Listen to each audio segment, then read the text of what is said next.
Nuestra sociedad está crispada por muchos temas.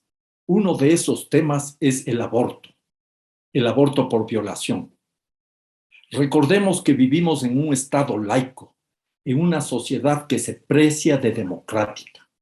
Discutamos sin fanatismo, sin imponer principios personales, sean religiosos o morales, respetando las diferentes opiniones.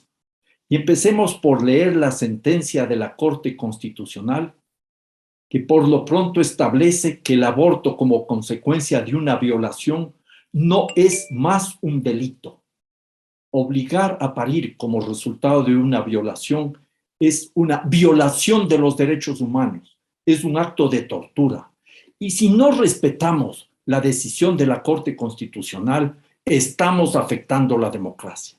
Pero más que eso, un aborto es una cuestión de salud pública. Las cifras son aterradoras.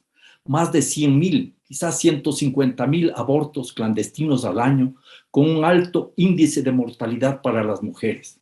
Y es también un tema social, porque quienes tienen recursos económicos abortan incluso fuera del país. Pero ante todo es una cuestión de dignidad, de quien ha sido víctima de una violación, que es un crimen que debe ser sancionado en el perpetrador, en el violador, y no en la víctima. La víctima asume una decisión difícil. No se le puede pedir que de la noche a la mañana decida si va a abortar. No se le puede imponer un plazo contrarreloj que se convierte en una suerte de presión torturante. En suma, estamos frente a una afectación de los derechos humanos. Aprendamos de otros países. En diciembre de 1974, la Asamblea Nacional en Francia aprobó la ley de despenalización del aborto.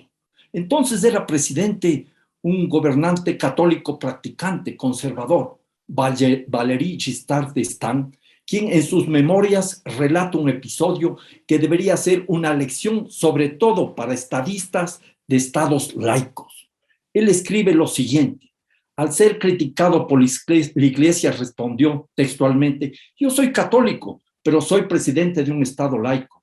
Yo no puedo imponer mis convicciones personales a mis ciudadanos, sino velar porque la ley se corresponda con el estado real de la sociedad francesa para que dicha ley pueda ser respetada y aplicada. Yo comprendo el punto de vista de la iglesia católica, decía el gobernante francés, y como cristiano la comparto. Juzgo legítimo que la iglesia demande a los que practican su fe que respeten ciertas prescripciones, pero la ley civil debe ser compatible con el estado real de la sociedad. No se trata de aprobar el aborto, sino de transferir a la responsabilidad individual una parte de lo que era hasta entonces la ley colectiva. Cada uno debería respetar los imperativos de su conciencia o de su fe, pero no decidir por los demás. Este presidente no vetó la ley del aborto. Y ahora otro presidente francés, también conservador, Emmanuel Macron, demanda incluir el aborto sin restricciones como derecho humano fundamental en la normativa europea. Entonces, ecuatorianos y ecuatorianas, como sociedad, debatamos con respeto y esperemos que el presidente Lasso dé la talla de un estadista, al menos en este tema.